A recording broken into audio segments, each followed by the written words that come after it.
Hello everyone and welcome back to another guitar tone tested. Today we are going to be asking a question that not many others probably are. Does Ringmod sound better before or after dirt? This question was spawned from converting my pedal board over to dual lock and wanting to put this pedal on the board. The Flamma multi-modulation pedal. This thing is great because it has every basic modulation you need plus Ringmod and bit crush. So I had a spot open before and after my distortions, so I wanted to see where would be a better place to put it. Some of the regular viewers might be wondering why I'm doing my intro this way. This is because the intro I recorded was getting too long and boring. I'm trying to cut down my intros for the 90% of YouTube with no attention span. So, with that being said, a warning about this video is that it is a gross generalization. Ringmod is a diverse effect, somewhat having to do with harmonizing or pitch selecting, so it can make a big difference depending on how you set your pedal, and it may also react differently with different drive pedals. So you will probably have to do some testing of your own to see how everything melds together in your own setup. But there are still some general good ideas of what's going to happen in this video. I will be demonstrating using the three major types of drive, not including boost. I will be using Overdrive, Distortion, and Fuzz. To generally represent these, we have the Ibanez TS9 Tube Screamer, the Boss Metal Zone, and the Dunlop/Arbiter Silicon Fuzzface FFM1. These may not be everyone's favorite options, but they are classic and widely used. The info about all the other parts used to record this video are listed in the description with affiliate links as well. Don't forget to uninstall the Honey extension if you have it and use the links. Now, let's get into the tones and experiments. So, first things first, let's get a basic clean tone.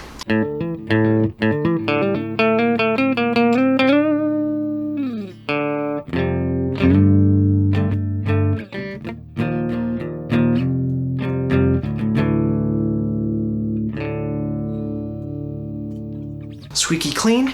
Let's hear the default or the bass modulation sound or ring mod sound that I'm going to be using. I tried to get one that's it's basic but still has some ring moddiness to it. So let's hear that.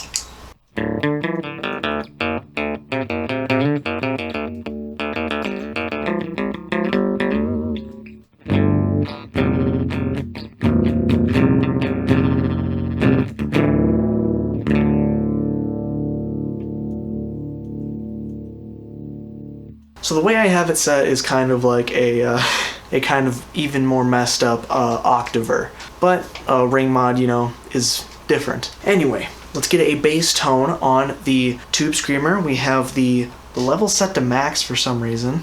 I don't know if that's exactly right, but I'll see. We have the what drive have I been using?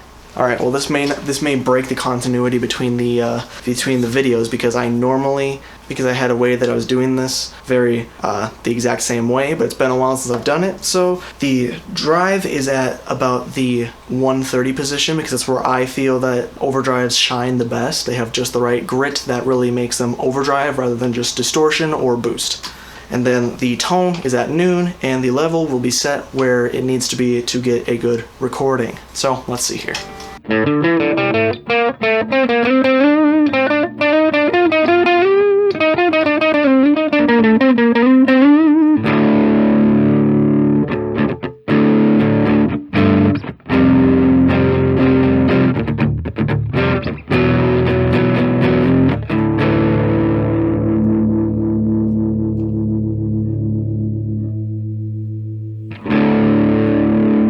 Alright, so there's the bass tone of the overdrive that we're using. Now let's combine them together, starting with overdrive in front of the ring mod.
Okay, very interesting. So, yeah, I'm not going to make any comments until we try it afterwards. Let's see. Switch these around and see what there is to hear. Okay, so now we have everything set up the same way, except for the Ringmod is going into the drive. So, let's see how much of a difference that is.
Okay, so it's hard for me to remember what the first one was because I really should have been paying more attention, but my memory's been really bad lately.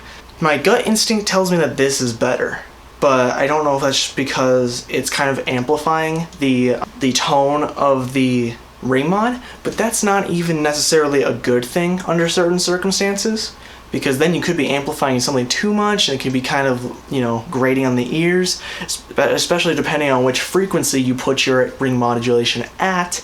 So then you might have to change your distortion settings to work with that, but then your normal distortion is all messed up, and yeah. So let's take this a step further and let's get to the distortion.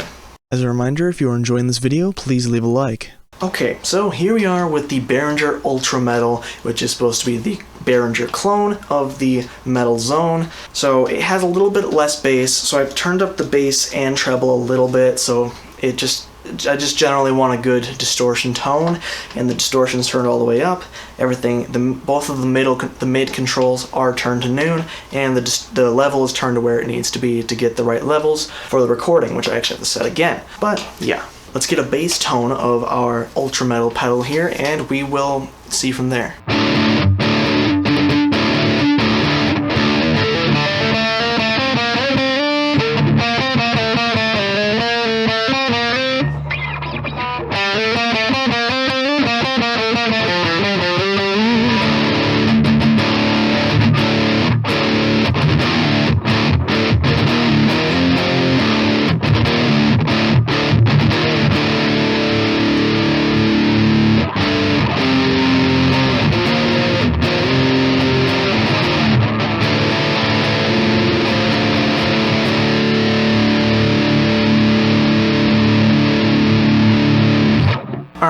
So there is the distortion tone as on its own. Now let's have the ring modulation going into it, and hopefully this won't make things too awful bad from our recording.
Okay, so very interesting for first results. It's very present on some chords, but then others that it does not harmonize well with, or it's the other way around. Ones that it does harmonize well with, it disappears. Ones that it doesn't harmonize well with, then it blares. It makes its presence very known. So let's switch these around and see how much that changes it, or if it changes it at all. Okay, so here we are with the distortion going into the ring modulator. Had an absolute brain fart. My brain's just shutting down, bro. Ooh, it's already ringing at me.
Tell you that I was definitely feeling that more. I think that probably came through in the camera as I just got lost in actually playing. That was it was a lot of fun. I enjoyed that quite a bit more, actually. It's very much more present as my predictions predicted, because that's just kind of how pedal order goes.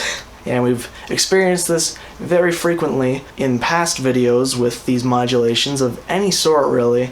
Usually it sounds better before Overdrive, but to me it sounds better after Fuzz and Distortion, which is a basically impossible conundrum if you really want to achieve that, because I like my overdrives before my distortions. I like to build up in gain levels, and I feel like that might be a common pedal order view. So anyway, let's move on to our last drive. Ooh, actually, I'm surprised that was connecting, because I did not have my jack all the way in on that. Interesting.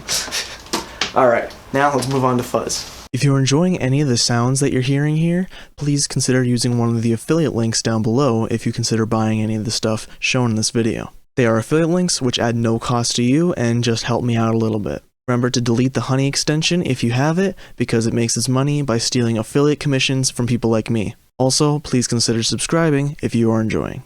Okay, so now we have the Dunlop/Arbiter silicon fuzz face coming before the ring mod. The fuzz is turned all the way up, as most people would have it, and the volume is turned where it needs to be, though I know that it can affect the fuzz a little bit, I think. I'm pretty sure. Anyway, for once, I'm one of the few people that need to actually turn down the fuzz face, because oddly enough it gets slightly too loud on my Boss Katana amp. So yeah, let's get a bass tone for the fuzz face and go from there. I gotta turn on the amp.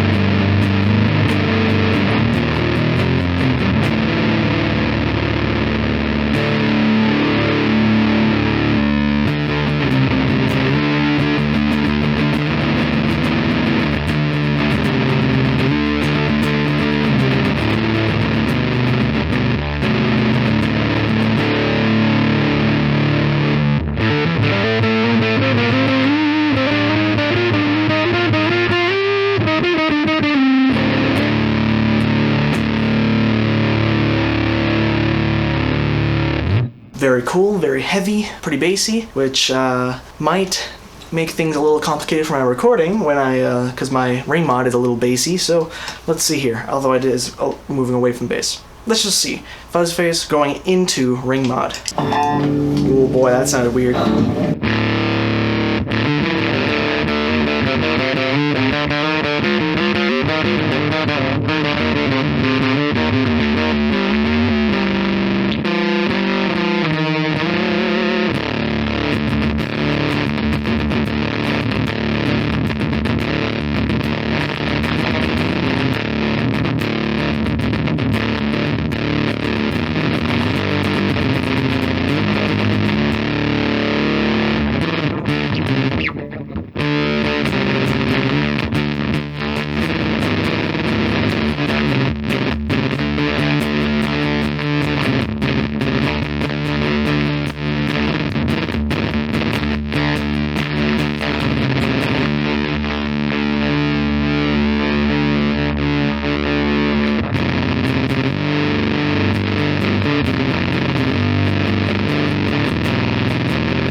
Okay, something wild has happened, and I feel like you could probably hear it, but with the combining of these two effects, the waveform became uneven. Usually it's pretty even, I believe it's kind of like a polarity kind of thing in how the waveform works when it goes from the bottom and the top. There's like a negative and a positive level, but with the fuzz face going into the Ringmod, it was waving between the top and the bottom polarity, and that's why it was kind of ducking in and out, changing volumes and being overall just kind of weird, but that was freaking awesome.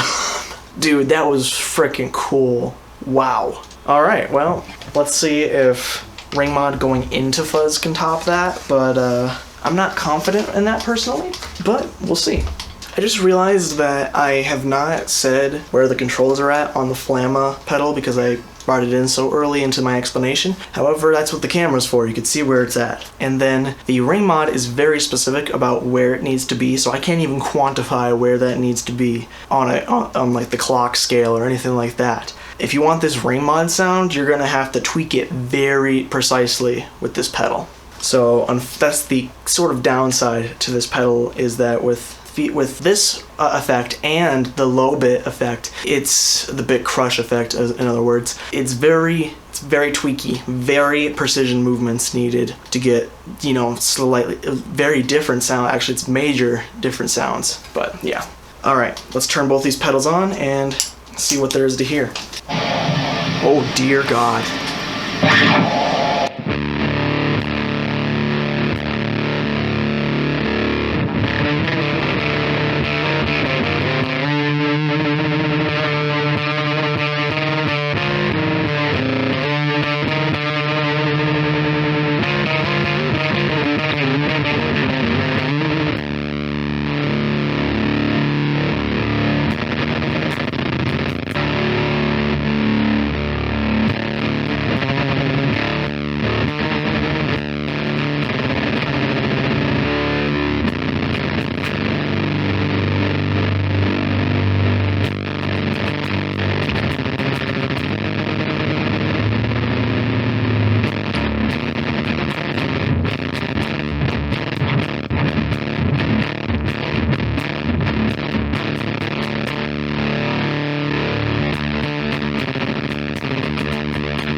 So, that was certainly different.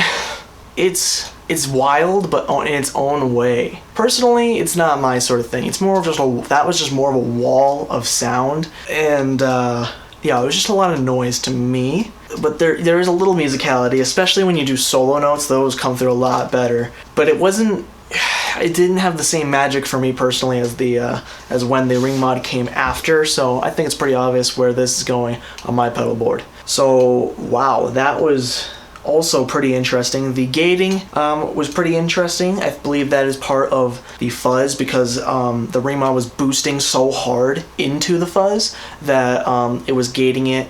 There was some gating that was happening with the Ringmod coming after, but I think that was more because of the weird stuff it was doing to the EQ and the waveform that the Ringmod was doing to the waveform, actually, rather than the fuzz gating it. So that was pretty interesting. I might be wrong. I'm not exactly very scientific in this, but yeah, that was freaking cool. Both ways, very cool.